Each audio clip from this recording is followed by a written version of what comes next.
Assalamualaikum warahmatullahi wabarakatuh.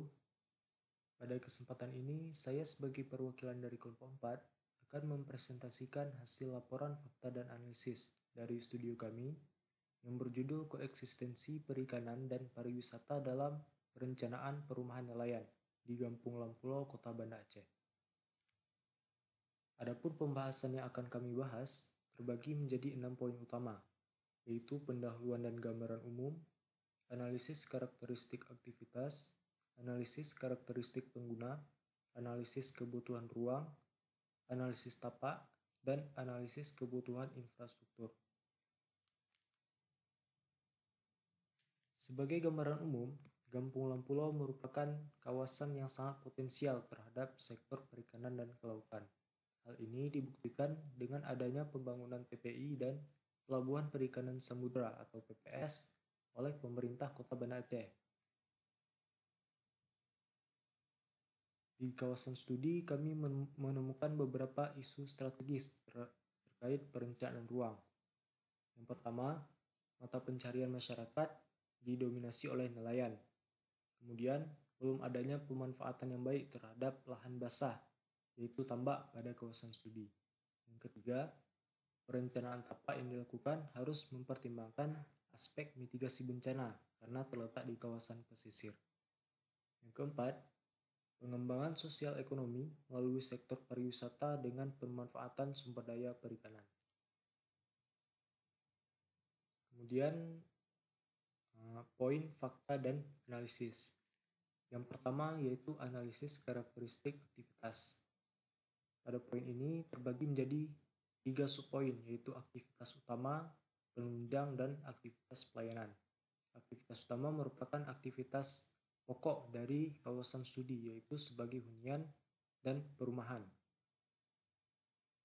Kemudian di aktivitas penunjang terdapat perdagangan dan jasa, pemerintahan, pendidikan, peribadatan, kesehatan, pelayanan, rekreasi, dan olahraga. Di bagian aktivitas pelayanan terdapat pelayanan keamanan, pelayanan transportasi, air bersih, dan pengelolaan sampah. Kemudian poin yang kedua yaitu analisis karakteristik pengguna. Yang pertama yaitu di kelompok aktivitas perumahan. Nah, pada kelompok aktivitas perumahan ini yaitu jenis aktivitas hunian atau perumahan atau permukiman dengan karakter pengguna yaitu masyarakat yang berprofesi sebagai nelayan di kawasan studi. Kemudian pada sektor perekonomian terdapat jenis aktivitas perdagangan dan industri pengolahan. Pada perdagangan terdapat minimarket yang digunakan oleh masyarakat. Pada industri pengolahan terdapat tempat pengolahan ikan on-site pada kawasan TPI. Kemudian sektor yang ketiga yaitu pendidikan. Ada beberapa jenis aktivitas yaitu kegiatan bermain dan belajar, yaitu PAUD dan TK. Dan juga kegiatan belajar tingkat SD, yaitu sekolah dasar. Kemudian SMP dan juga SMA. Kemudian di sektor kesehatan terdapat prasarana kesehatan berupa balai kesehatan, pustu, apotek. Di bagian peribadatan terdapat prasarana peribadatan yaitu masjid, musala, dan balai pengajian. Di ruang publik merupakan tempat kegiatan perkumpulan warga yang meliputi balai pertemuan indoor dan taman bermain outdoor. Kemudian olahraga merupakan tempat untuk kegiatan olahraga yang terdiri dari lapangan, jalur jogging. Kemudian di sektor pariwisata terbagi menjadi 3 subpoin lagi, yaitu rekreasi, atraksi, dan edukasi. Pada bagian rekreasi yaitu kuliner dan tirta atau wisata air. Kemudian bagian atraksi merupakan bagian yang ditampilkan untuk menarik wisatawan, yaitu ikonik, monumen, seni, panggung kesenian, bahari berupa keindahan alam. Sebagai pariwisata edukasi, yaitu ada outdoor, indoor, dan indoor juga, berupa ruang belajar budidaya perikanan, akuarium osean, dan museum konservasi sejarah. Kemudian analisis yang ketiga yaitu analisis kebutuhan ruang. Pada kawasan studi dalam perencanaan permukiman membutuhkan kebutuhan ruang berupa hunian, pendidikan, kesehatan, peribadatan, perdagangan dan jasa, perkumpulan warga, olahraga dan rekreasi, keamanan, transportasi, persampahan, jalan, dan juga RTH, baik RTH pasif maupun RTH aktif. Kemudian dalam melakukan analisis ini kami juga menganalisis proyeksi jumlah penduduk.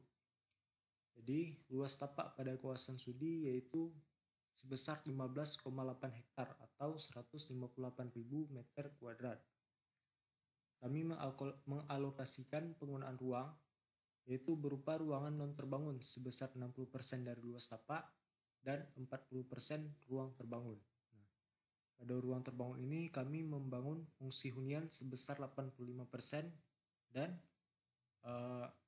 pada ruang non terbangun kami membangun fasilitas umum dan fasilitas sosial sebesar 15%. Sebagai fungsi hunian ini kami mengalokasikan pembangunan perumahan sebesar 36 meter kuadrat dengan asumsi banyak rumah sebesar 400 unit.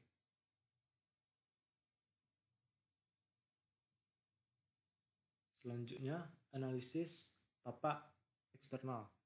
Nah, pada peta terlihat pada kawasan studi didominasi oleh kawasan pemukiman dan juga tambak, namun tambak yang non-produktif.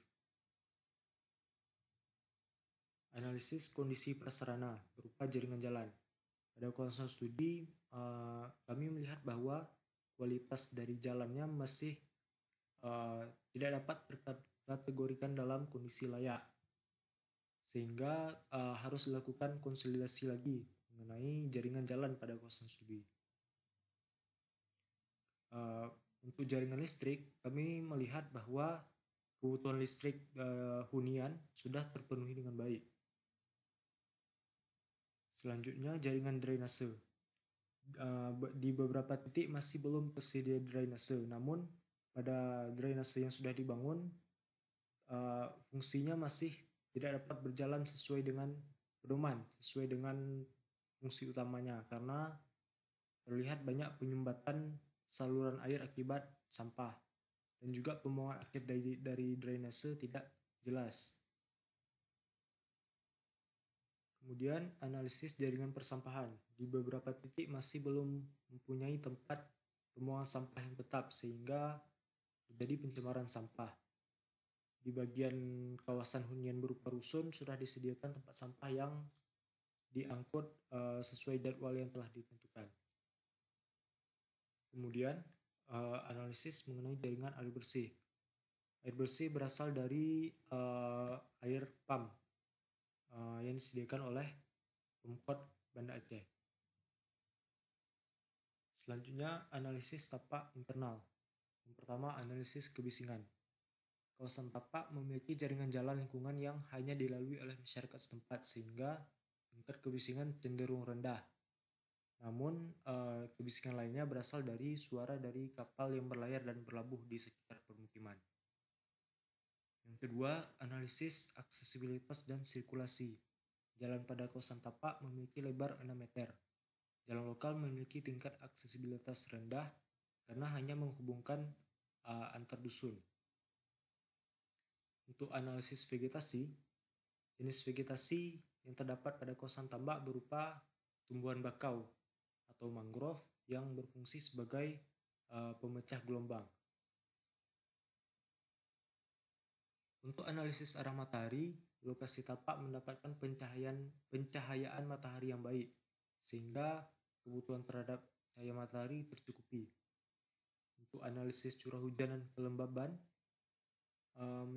kelembaban udara mencapai 79% dengan rata-rata curah hujan 131,4 mm. Jaringan jalan. Analisis kebutuhan infrastruktur. Pada jaringan jalan disediakan untuk mendukung pergerakan manusia, barang, dan kendaraan. Pada kawasan perumahan dengan konsep koeksistensi perikanan dan pariwisata untuk perumahan nelayan, Jaringan jalan yang luas dibutuhkan untuk menampung mobilitas yang diperkirakan akan tinggi jika dibangun kawasan wisata di kawasan studi tersebut. Kemudian untuk jaringan drainase, berdasarkan kondisi existingnya belum memiliki fungsi yang optimal. Hal tersebut dikarenakan adanya penumpukan sampah dan lumpur pada kawasan drainase sehingga tersumbat. Untuk jaringan persampahan, masih banyak jaringan persampahan yang belum dikelola dengan baik, sehingga sampah masih berserakan di beberapa titik. Kebutuhan air bersih berasal dari PDAM, sumur, serta tangki penampungan air hujan di kawasan hunian. Untuk kebutuhan air bersih, berdasarkan standar dari Kementerian PUPR, kebutuhan minimal air bersih yaitu 60 liter per orang per hari. Jadi kami mengasumsikan jumlah kebutuhan air bersih pada tahun 2019 60 liter per orang per hari, maka diperlukan 334 liter per harinya. Kemudian untuk bagian sanitasi, kawasan site plan direkomendasikan penyediaan sistem sanitasi per unit rumah, yaitu dengan membuat sumur resapan atau septic tank untuk limbah padat dan untuk limbah cair. Kemudian fasilitas umum dan sosial. Berdasarkan SNI tentang cara perencanaan lingkungan perumahan perkotaan, standar jumlah jiwa dalam satu kakak rumah ialah 5 jiwa yang terdiri dari 2 orang dewasa dan 3 anak. Selanjutnya, analisis potensi lokasi tapak. Nah, di kawasan tapak ini memiliki beberapa potensi yang dapat dikembangkan dengan baik jika mengikuti regulasi yang terkait, yaitu ada di sektor perikanan, mangrove, tambak, simpanan sungai, dan simpanan laut. Baiklah, sekian presentasi hasil laporan fakta dan analisis dari kelompok kami. Assalamualaikum warahmatullahi wabarakatuh.